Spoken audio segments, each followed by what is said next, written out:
So, dear Dhamma practitioners, be comfortable yourself and relax your body. So keep your back straight, neck head straight in one line, and your right palm on your left. So gently close your eyes and bring your attention to this bell sound. And while you're focusing to the sound, mentally relax your body, relax your mind, and relax your breathing with your thoughts. Do nothing extra. Just follow the sound, please.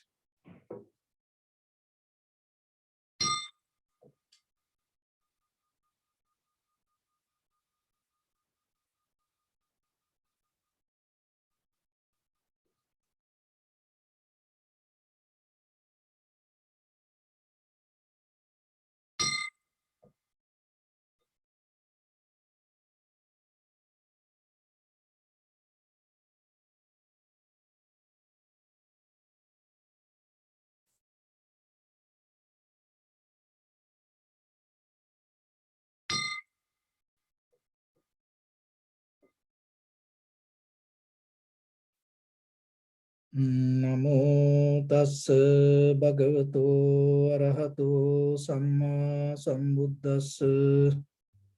Namo tassa bhagavato arahato samma sambuddhassa. Namo tassa bhagavato arahato samma sambuddhassa. Homage to the Blessed One, the Exalted One, the fully enlightened One. So, dear Dhamma practitioners, in these ongoing meditation sessions, we mainly try to give you some informations, guidelines to practice yourself and build up a very clear, good, solid foundation for your spiritual practice. So then, when you practice yourself, you have to be very clear within yourself. And again, you have to see what is the technique that you practice. And at the same time, you have to look and to be very careful not to mix with your mental ideas, your own formations. The reason is ourselves, just by ourselves with our past experience, it is not enough for us to get into the clear path. If it is possible, then we no need to practice because we already should be there. But we have seen through our own life, we are not still capable to recognize the reality as it is even within ourselves. And sometimes even recognizing our own inhalation, exhalation. To see it without any kind of mental ideas, formations, or any kind of volition is not easy, but it is possible. So then you have to remember in the practice, so you have to give your best. So in the beginning, before you start meditation, remember, at least before 2 hours, you have to prepare your mind to your practice. Maybe sometimes suddenly you can do yourself, but every day when you want to practice and when you want to get the good result, just mentally be prepared for that. And then keep 2 hours and don't try to go to heavy meal or don't try to sleep or don't try to get into any kind of hard, busy work. Not every day, maybe you cannot do every day like that. But sometimes you have to remember yourself.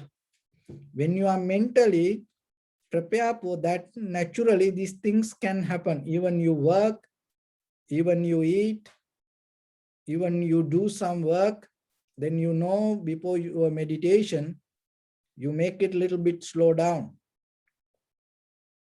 And once you get mentally prepared and physically prepared, and the other thing is, remember, if you do it in the evening and just get a little clean up yourself. And if it is possible, have a shower. And wash your feet, wash your face, wash your hands.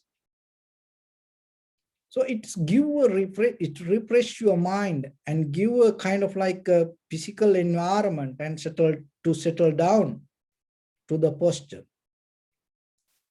And sometimes people say it is very difficult to get into posture.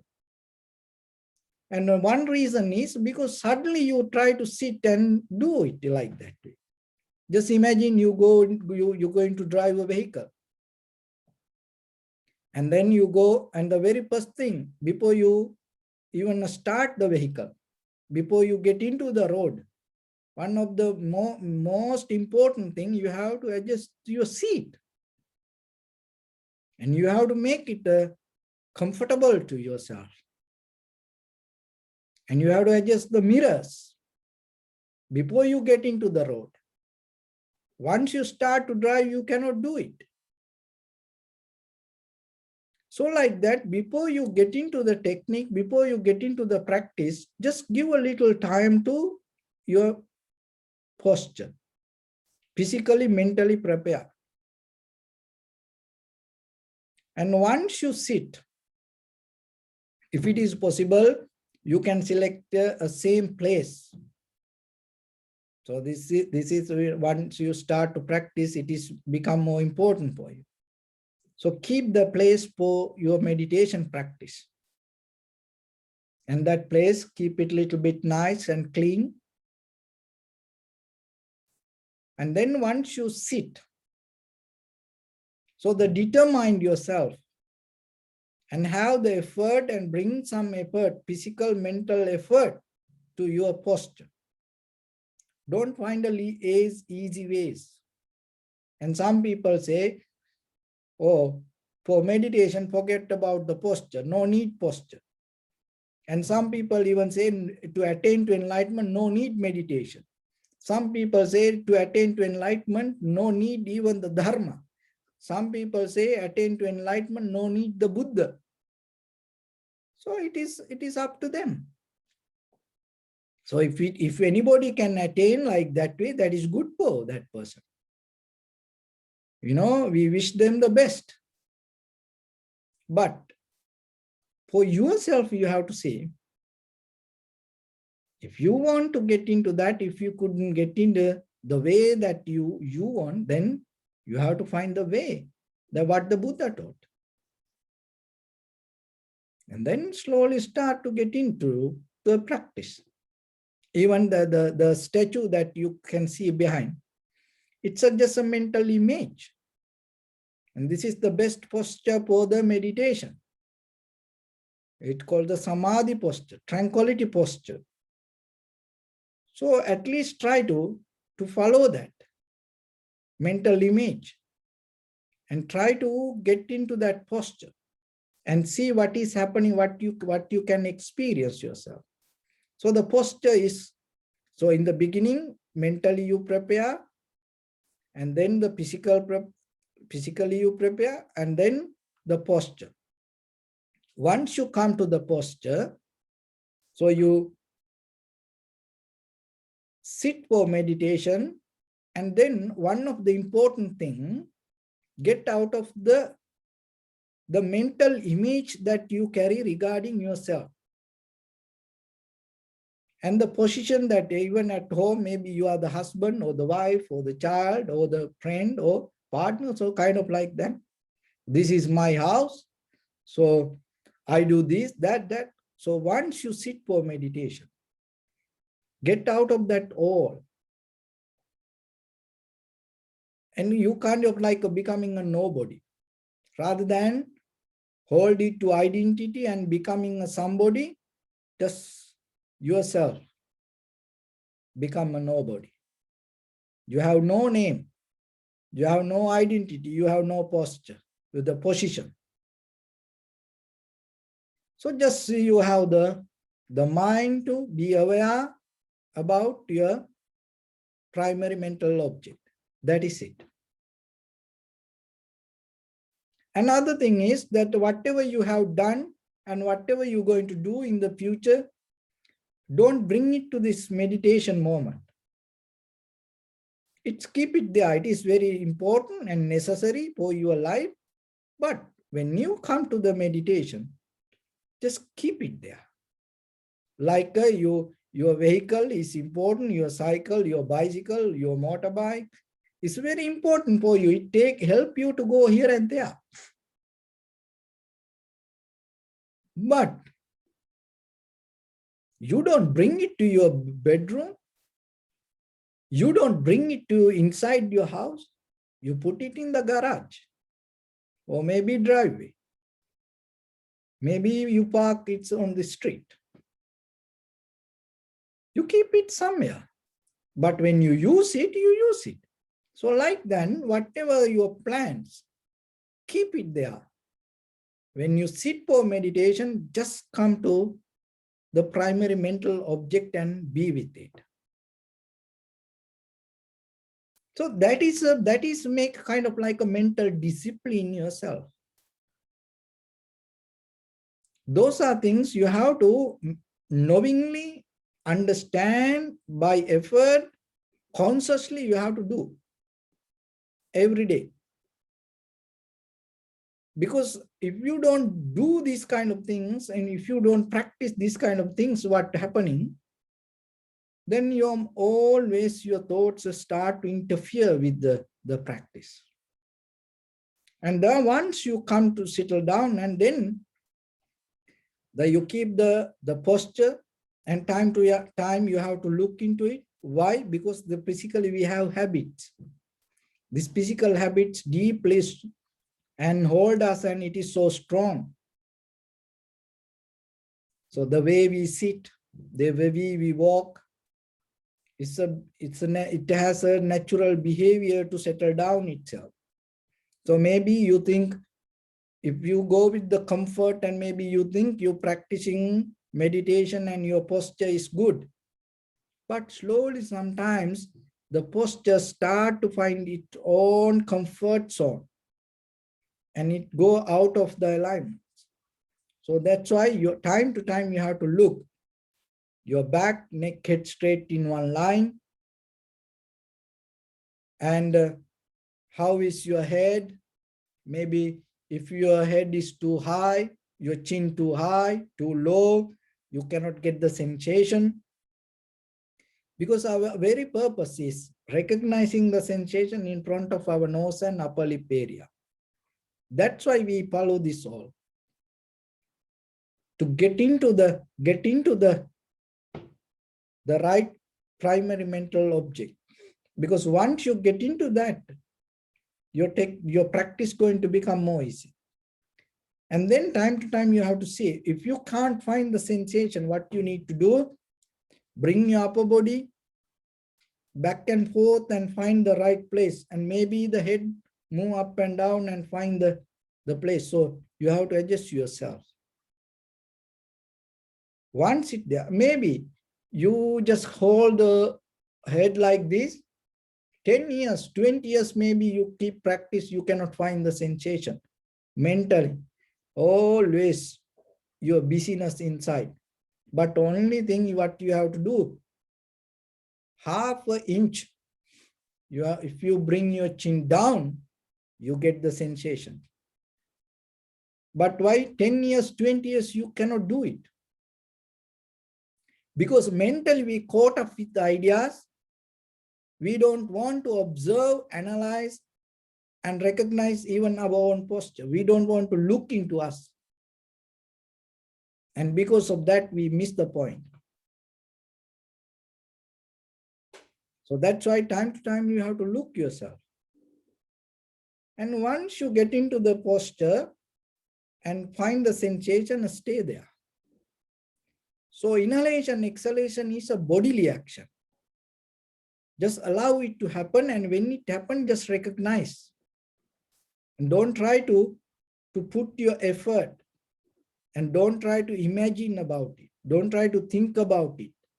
Don't try to do any inhalation or exhalation. Don't interfere with it. This is a very natural behavior. Always we have a habit to interfere with things. Mentally interfering, physically interfering, verbally interfering. So cut down that all. Shut down that all. And learn to see. Seeing just the sensation and just settle down with it. And then it will help you to little by little, once the mind completely settle down with the sensation, it will take you to the tranquility state. The very nature of the tranquility state, your mind, your body, your breathing start to work as one. And then your inner awareness becomes sharper, clear, stronger to see things as it is. What are the things that you start to see? Your own experience with the sensation, with the perception. But you start to see things as it is without mixing with any kind of volition or mental formations or the ideas, thoughts. So that is the very nature of the tranquility state. Once you come to that, then we go to the vipassana level. So the vipassana means thoroughly, deeply observe, and another way it called panya bhavana, or another way it called analytical meditation. So that's mean in ordinary life, in tranquility state, we mostly take one perception at one time, and then when the another perception replace, we just go with it. We have no clear mind to see what happened to the previous one and what happening to the present moment. So analytical meditation means you analyze even in the moment that whatever happening within yourself. And at the same time, you see the change. But tranquility state, you don't see the change. In tranquility state, you just go with the flow.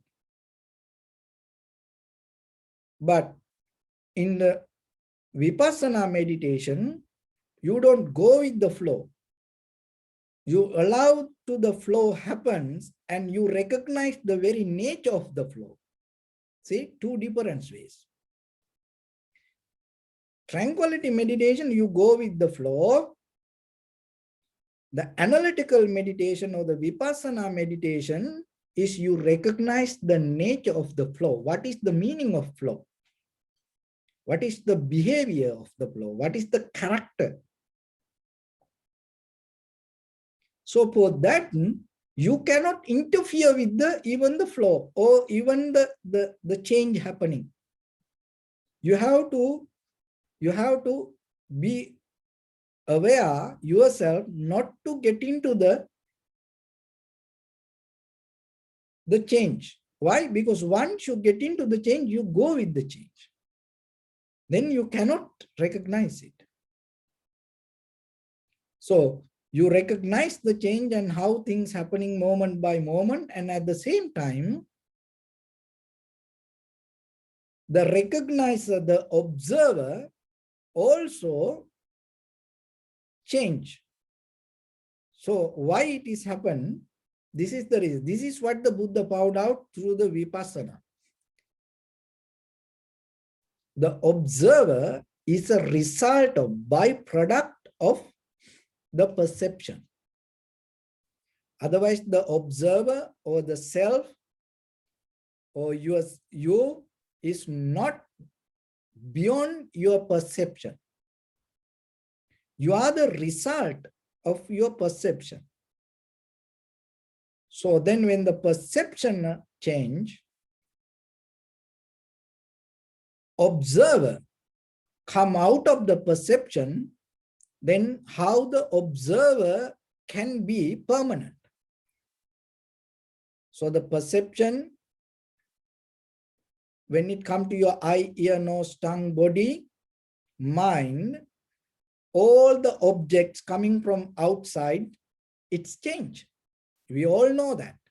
There is nothing solid outside, and this all change moment by moment. So then it's come to you as a perception, and it is a result of the change. That's why you experience it. If the outside object not change, if the outside object is solid, you cannot experience it. It itself changed. As a result of that, it becomes a perception to you. So then your eye, ear, nose, tongue, body, mind itself as an organ, itself it's change. If your eye is solid, you cannot see. It's change moment by moment. The pressure, the blood, the energy, always. And if your ear is solid, you cannot experience the sound. So the ear always change. The nose, tongue, the body, the mind, the same. So then the perception and your eye, ear, nose, tongue, body, and this all change. So then how you can get something if that all change, if the outside object change, and even your eye, ear, nose, tongue, body, mind change, and out of that, there is no way you can get the unchangeable experience. So then always your consciousness is a result of your perception. So then your consciousness also moment by moment change. Recognizing this all in the change, it's a moment by moment arising, existing and disappearing. Recognizing this is the vipassana. And recognizing deeply, analyzing is the method of vipassana. So then you see the change without interfering with anything. And at the same time, remember that as an experiencer, observer, as a subject, what you experience, that also change. It is not separate from outside, and it is not an object of outside. But this all interfere each other, help each other, integrate each other, and then out of that all, we come to the moment of experience. So that is what we're trying to, little by little, that is where I keep going. So then only thing is, you don't need to think about this all. Only thing you have to see that whatever available in the moment with the sensation, just recognize that. Once you qualified with that one single step to see the sensation happening in that very moment, you qualified to the next level to experience. So then yourself just start with that single step. So with that, we're going to practice a little bit. So your right palm on your left, keep your back straight, neck head straight in one line. So bring your attention to your body and scan head to toes yourself 3 times and say Suapat Deva, or may I be well and happy.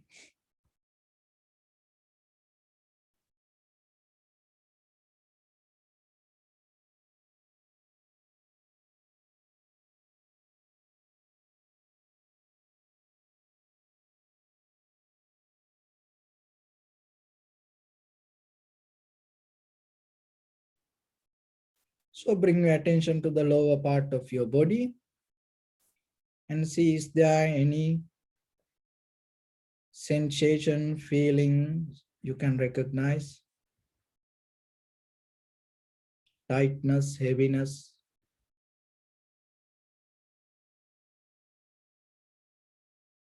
Just get a mental note.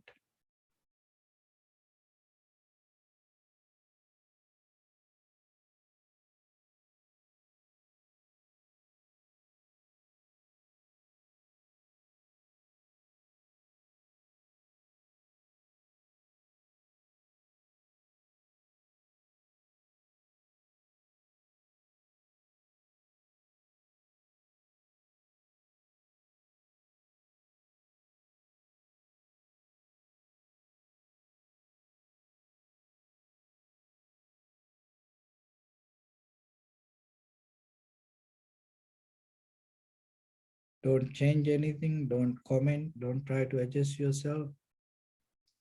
Just recognize.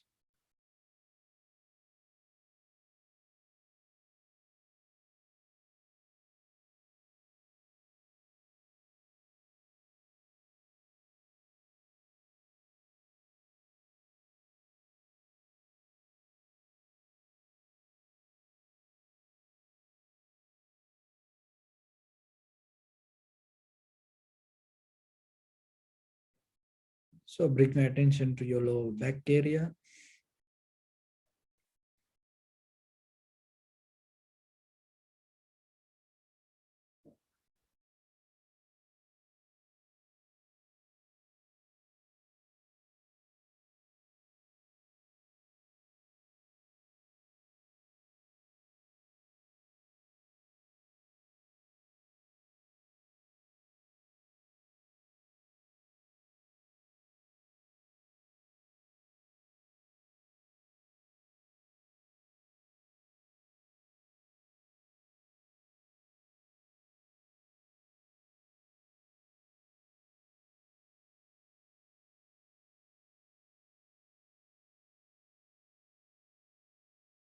And your upper back and shoulders.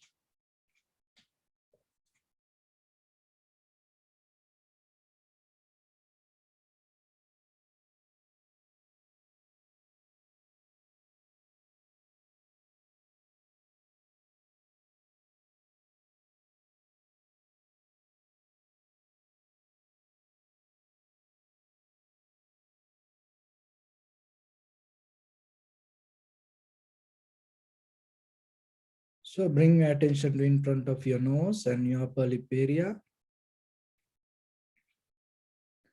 Deeply and gently breathe in, breathe out 3 times and find the sensation, please.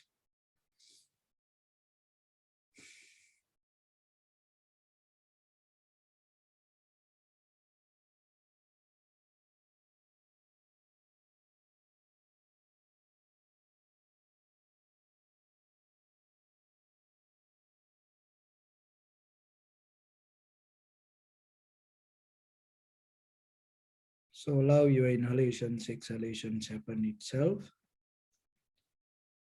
Through the sensation, recognize inhalation as inhalations, exhalations as exhalations. Do nothing extra.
And follow the entire continuation of the inhalation, exhalation.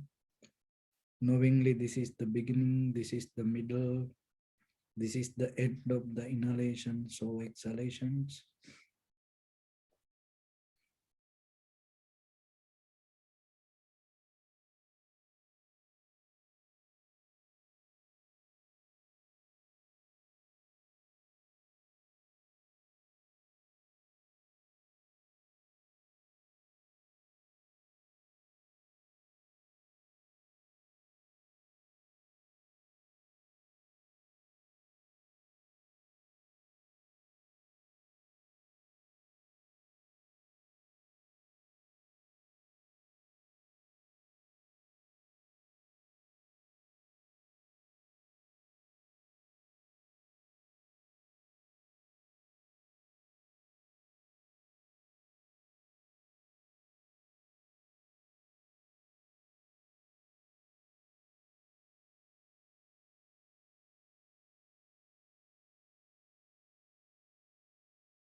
Some inhalation, exhalations may become longer, shorter, heavy, soft, warm, cold. Just recognize it.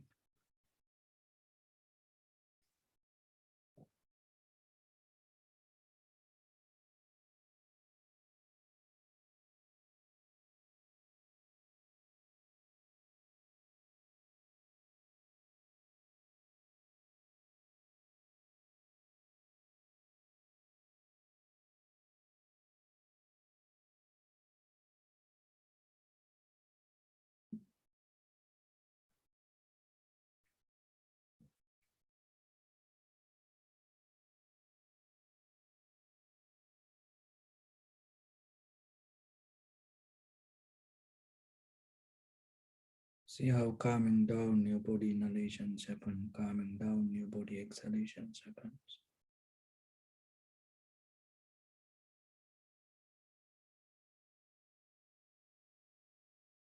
No one doing it, it is just a bodily action.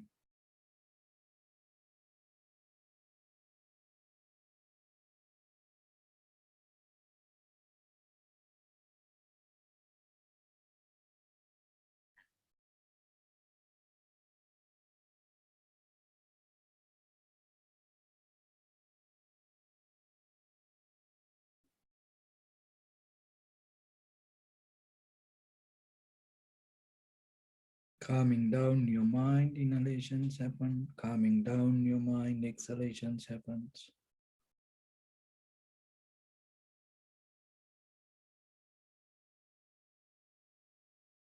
Your body, your mind, your breathing integrate and help each other. So don't interfere with that. Just observe.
Just drop all the methods, patterns,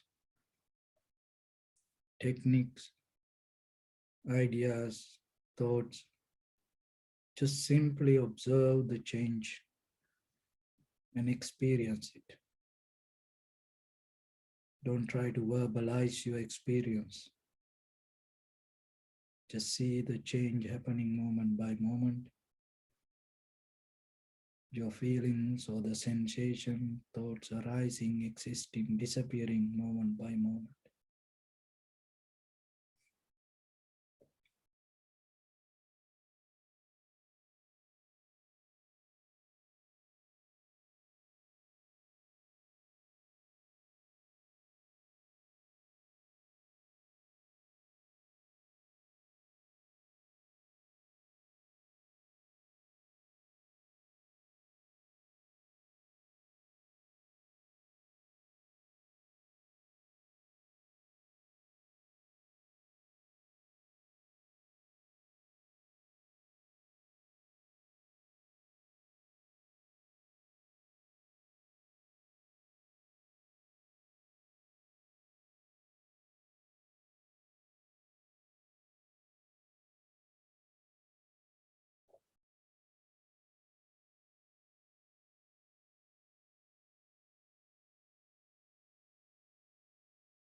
So bring your attention to your body, please. Observe your posture.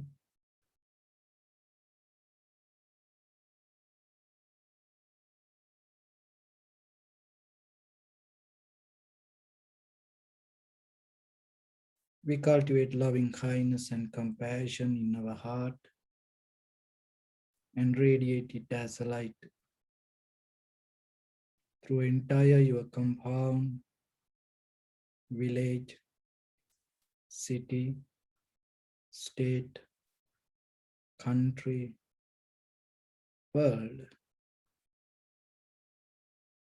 around this universe. Also, as far as you can, through galaxies, other planets, stars.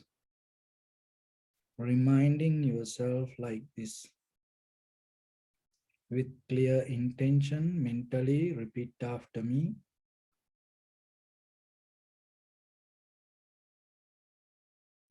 May all living beings in this universe be well and happy.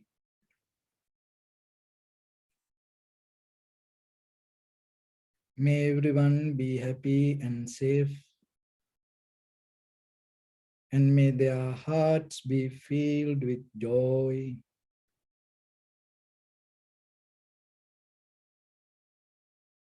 May all living beings live in security and in peace.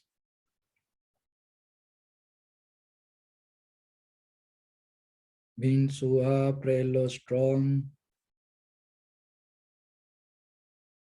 tall or short, big or small, visible or not visible, near or far away. already born or yet to be born.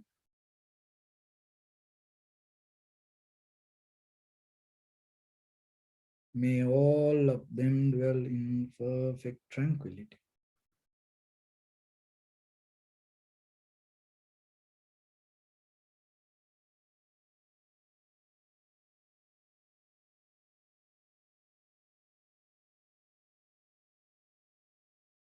Let no one do harm to anyone. Let no one put the life of anyone in danger.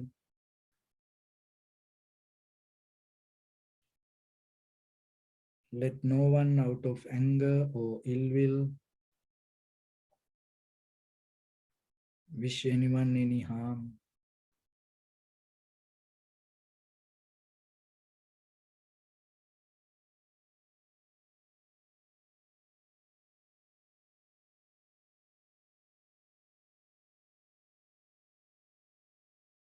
Expand the loving kindness and compassion beginning from your heart forward. Visualize yourself and send it as a light.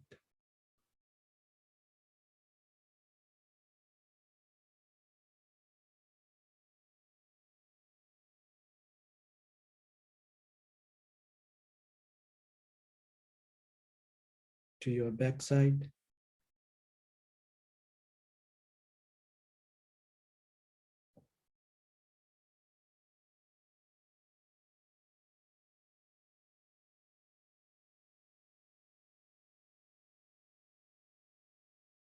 To your left side.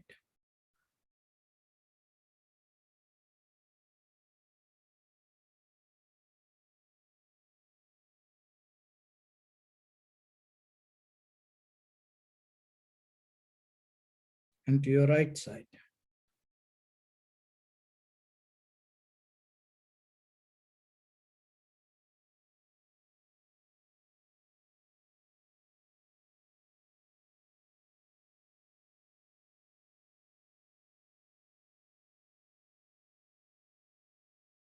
Downward.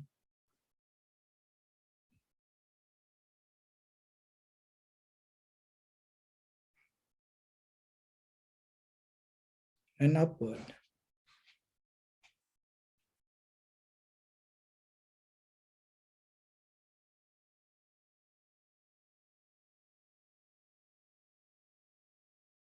To all 6 directions at once.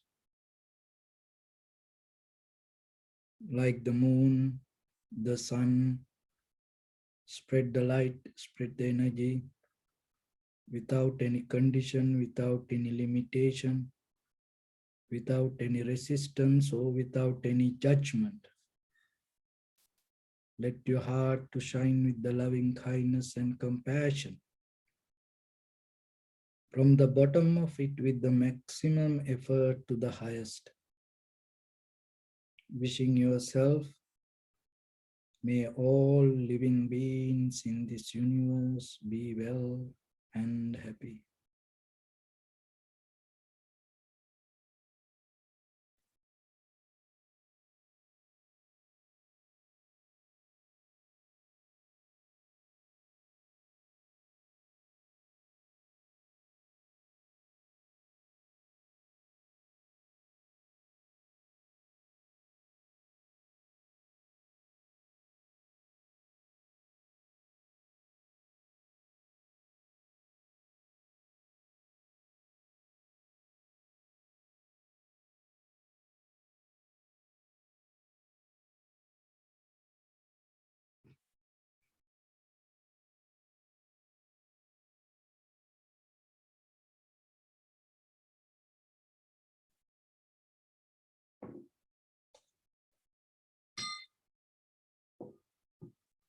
Say sadhu, sadhu, sadhu. So dear Dhamma practitioners, all this human history from Homo sapiens to today, million years people try to understand the very nature of the world. And at the same time, people like to know everything.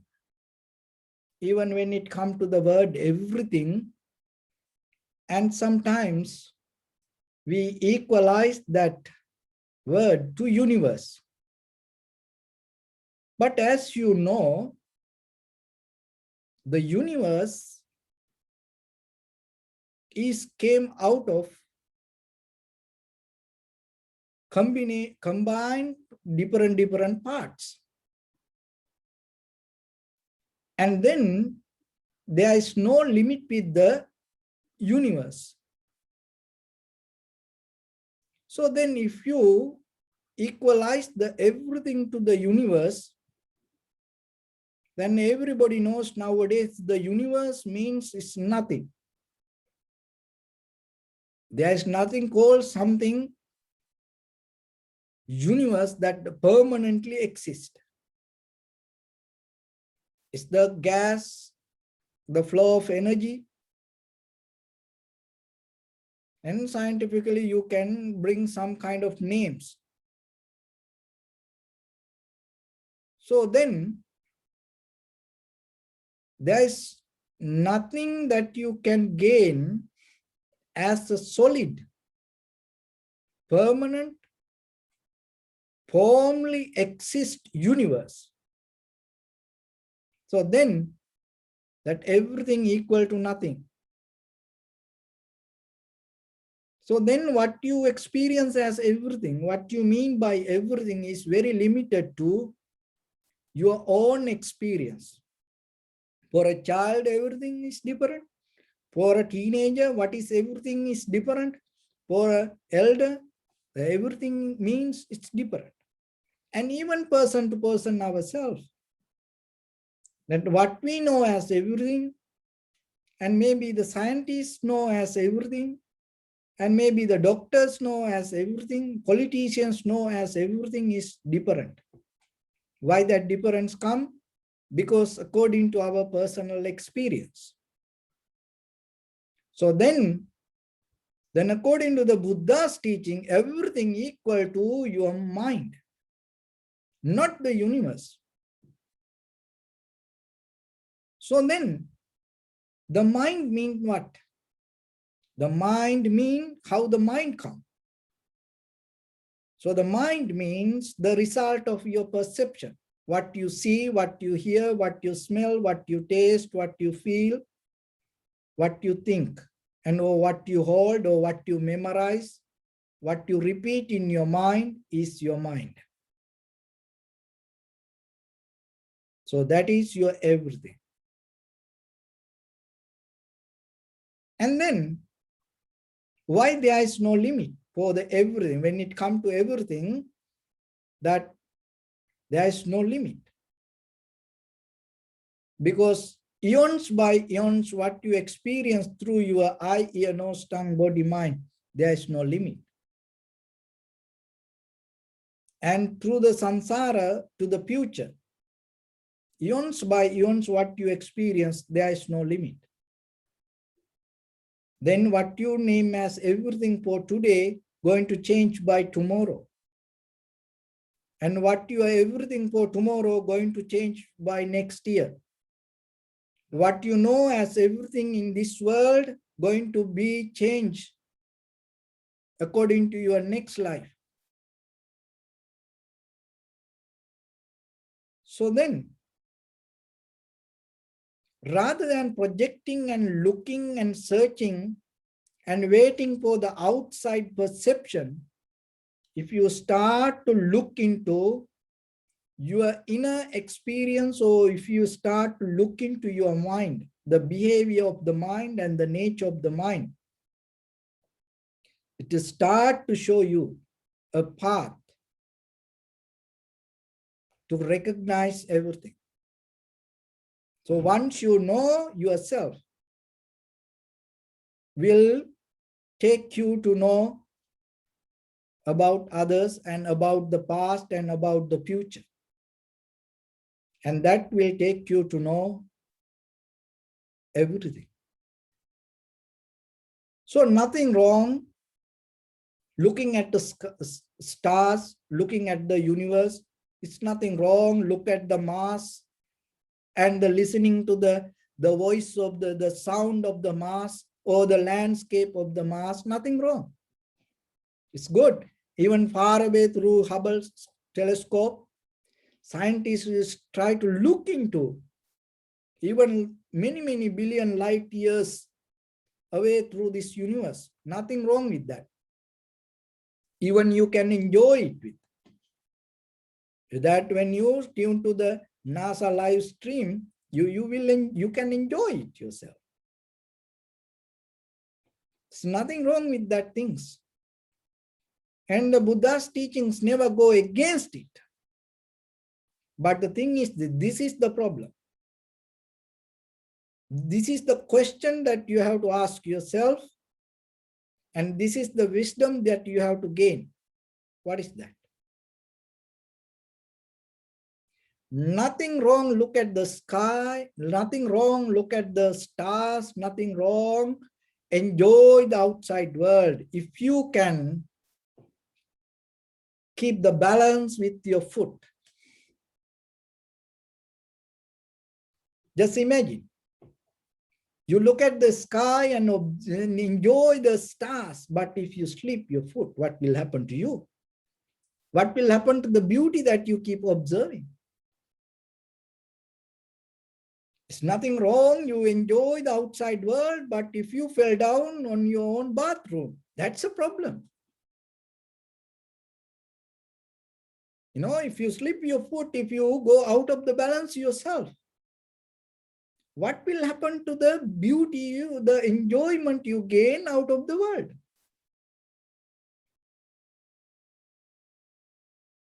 So then always remember, teach your children, teach your friends, and even try to practice yourself. Nothing wrong with the outside world if you can keep the balance in you. If you can keep the awareness in you. If you can keep the recognition in you, you are qualified to enjoy the outside world, explore the outside universe. But if you cannot do that, before you look into the far away these stars or the outside world, get into yourself, find your own balance, find your own peace, and keep the balance with your foot first. And then start from there. Because all this fear, unsatisfaction, anxiety, depression, this all come out of our inner behavior. So when it comes to the fear, a long time ago, don't know how this started. This is a part of the world. The fear is a kind of like an inherent nature. The same like the hunger that you have. That when it comes to the animal world, there are four things: ahara, nidra, bhaya, maitunancha. So these four qualities you will see everywhere. The hunger depending from food, and the rest, sleeping. All the animal world, you will see even him. And the fear. And the other one is reproducing. So those are very natural to all the living beings. So when it comes to fear, why it happened? The thing is this: what you are afraid, and maybe someone else not. So as example, snakes, mice, rat, cockroach, mosquito, little bug. Maybe you're afraid. But how someone else adapt this kind of living beings, these wild animals like pets? Why if you are afraid, why you cannot do that? Then you have to question yourself, from where this came to you? Maybe you're not going to find a solution, but you have to see that maybe you're afraid for the snakes, and even just saying, hearing the name, sometimes people are afraid for that, have the fear. So one time that the very famous motivational speaker, Les Brown, talked the fear. False imagination appearing in real is what called fear. So our imagination itself brings us the fear. But at the same time, there is something happen. When you hold it to some spiritual practice,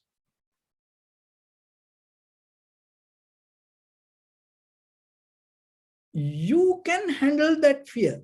It's a very psychological, method that the human used to use that from ancient time to today. Just as example, you're afraid the snake.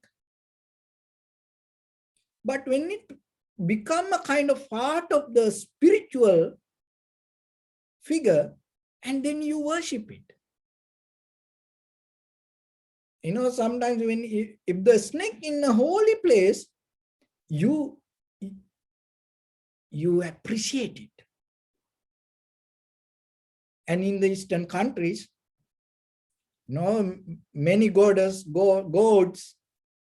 have the snakes. And the people put the tattoo. People worship. And the mice, rats, monkeys, lions, tigers, you see all the animals.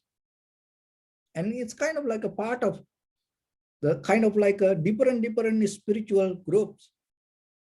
And so when you go to that spiritual practice, you worship it. See that what happened to your fear. But when you are alone yourself, and then you're afraid, even just to hear the word, you're afraid. See that in day-to-day life then.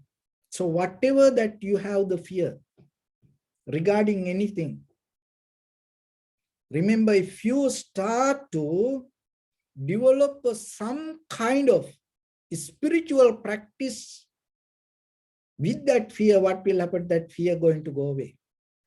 That's going to be okay.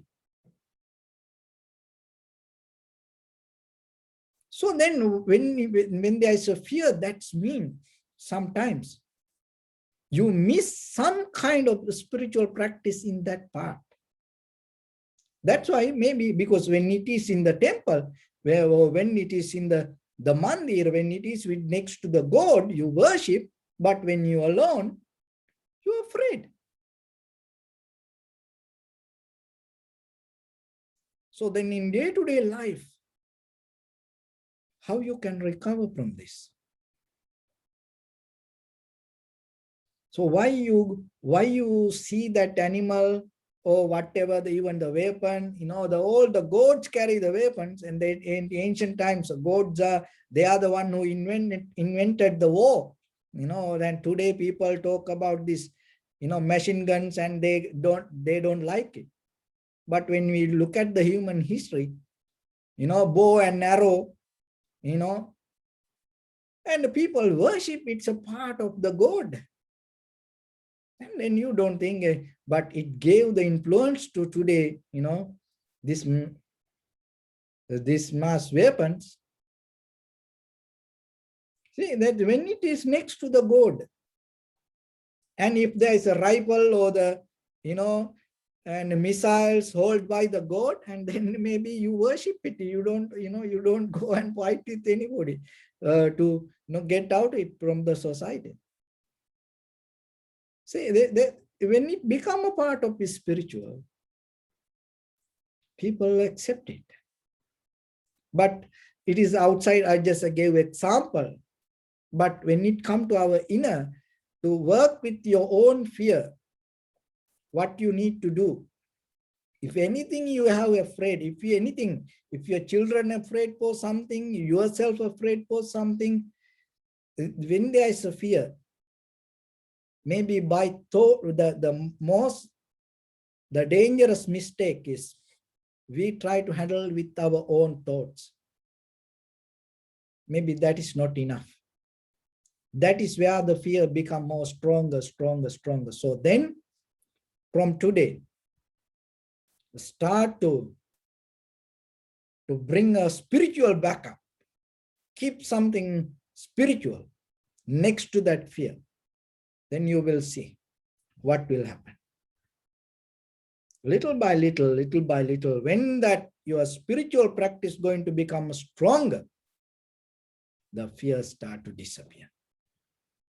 So it's kind of like you afraid for the snake, there is that, as you know, then in the seven weeks that during Buddha's time, after Buddha attained to the enlightenment and practice, and the Muchalin, the snake, the king of the snake came and gave the shade to the Buddha, protect the Buddha. And then you keep worshipping, and then you see suddenly the huge snake, you say sadhu, sadhu, sadhu.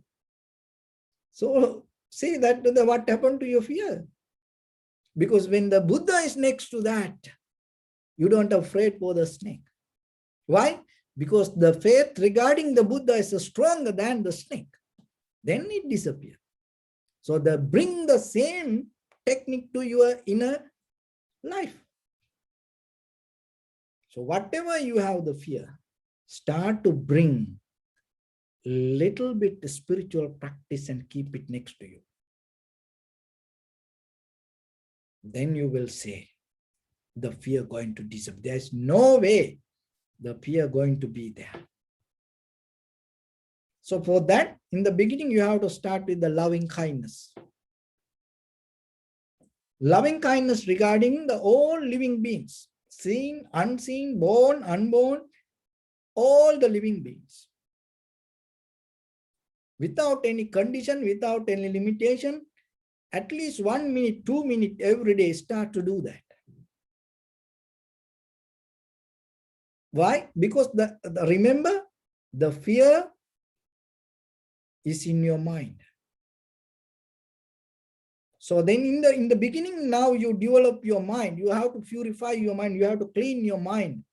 And you have to bring some spiritual qualities to your thoughts. So then you become a person, you have the love to entire all living beings. That doesn't mean you have to be vegetarian. Forget about that. It is a different part. Don't forget about that. Just eat whatever you want to eat. Enjoy your life. But at the same time, remember, 1 minute, 2 minutes, 5 minutes every day before you sleep, when you wake up in the morning, first in the morning, last in the evening. Do this when you going to drink something, when you go out, and sometimes you remind whatever spiritual practice you do. Maybe you're going to see the doctor, or maybe you're going to see somebody, you're going to go to an interview, and maybe you pray and you get blessings. Just have thought. May all living beings be well and happy. And everybody included to that. And even somebody, in front of you to kill you. May all living beings be well and happy. That person also included to that. Then you become a bodhisattva. Why? Because the greatest enemy in front of you, but you have the love. So you develop it. And then anymore, you're not afraid for even the death. So that is our heritage. That is the Buddha's path. So through the human rights, through the banding weapons, or the shooters or the killers, or kind of like that way, we cannot do that. We cannot go that way. But you cultivate your heart. You expand your capacity to the highest. So the first level is start to get into, may all living beings in this universe be well and happy. So then it is just a thought. Remember that. Maybe you close your eyes and just for a moment you say, may all living beings be well and happy. And then the very next moment, your husband or the wife or, come and say something, you get mad. Your children, your parents say something, you get mad. And maybe your neighbors do something, you get mad. But it's okay. Remember, keep doing that mental practice. It is just a thought. We can say to everybody, may all living beings be well and happy in our mind. But maybe by action, by hand, we cannot do that. So then for that, it is a different action. So that is what called the compassion. You transform your loving kindness to action. It is become compassion. Compassion is not a thought, remember, but the loving kindness is a thought. When the loving kindness become the action, that become the compassion. Compassion is the main, one of the major discovery of the Buddha. This is what the Buddha gave as a gift. That's why it's called the one part is the wisdom, another part is the compassion. The Buddha is the one who introduced this word to the world. What does that mean? Because what the loving kindness in your mind, you bring it to action. So how you can do it? There's no way, no one can teach, do this way, do that, How it happened? This is how it happened. When your mind cultivate with the loving kindness, as a result of that, your bodily, verbally, mentally action start to transform. So then what happened when the situation comes? The foundation is the loving kindness. Out of that foundation, what happening naturally, you start to see that person from a different angle, that situation from a different angle. As a result of that, your action going to come in that very moment and according to that environment to do the right things. That is where the compassion arises. So compassion is not a thought. Loving kindness is a thought. Compassion becomes action. And when the compassion become, when your loving kindness become more stronger, clear, and when the compassion become a stronger, clear, and you're not going to hold anything sometimes. You become action, even sometimes giving up yourself. And it's kind of like the mother and the father have the love regarding children. That is the, in conventional life, that is the best example. There's nothing we can bring beyond that example. And the Buddha. So then yourself, always remember, just imagine like a mother, father, and they cannot, they cannot schedule their lifestyle according to newly born child. No, they don't know what time child going to cry, what time they need to feed, and what time the child, that want to clean. So like that, they don't know. But any situation in anywhere, if it happen, you're ready to do that. You are 24/7 available in action, not by thought, in action. It is different. So like that, for all living beings. How it is possible? Just imagine. For all living beings, 24/7, if you can be available in action, just try to catch it by mind. So what will happen to your self-centered idea? Anymore, there is no self-centered idea. When there is no self-centered idea, there is no fear. So like that, see that how spiritual transformation happen. So then remember yourself. So whatever the fear is there, because there is something lack, that deeply it is the wisdom. But before we go into that, in very conventional life, there is a way we develop the loving kindness. And one should develop the loving kindness. Out of that loving kindness, you develop the compassion. So the compassion means what? The thoughts become action. Once you fulfill these two things, your self-centered idea, egocentric mind disappear. Once it disappears, there is no way fear going to be there. That is where you become part of this Buddha nature. That is where you become a part of the Buddha's path. And that is where you're going to gain the light yourself to travel in this far away to this samsaric journey. Even it doesn't matter, you have to go through the black hole, dark matters. You don't afraid for that. It doesn't matter. You're going to go to the hell. It doesn't matter for you. Why? Because it is you have power to transform the hell to heaven. Why? Because your heart is bigger than the hell. That is where you have to practice.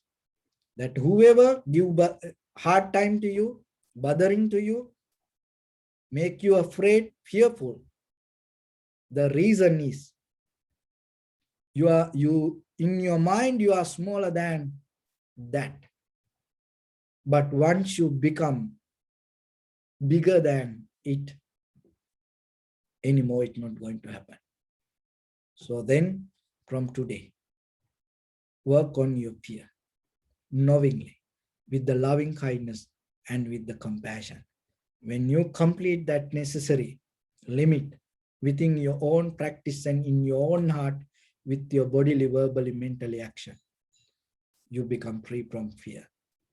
When the person becomes free from fear, when the human mind becomes free from fear, that is the very sign, that is the beginning of liberation, transformation, the ultimate bliss of Nibbana. So with that, I bless upon everyone with this good practice.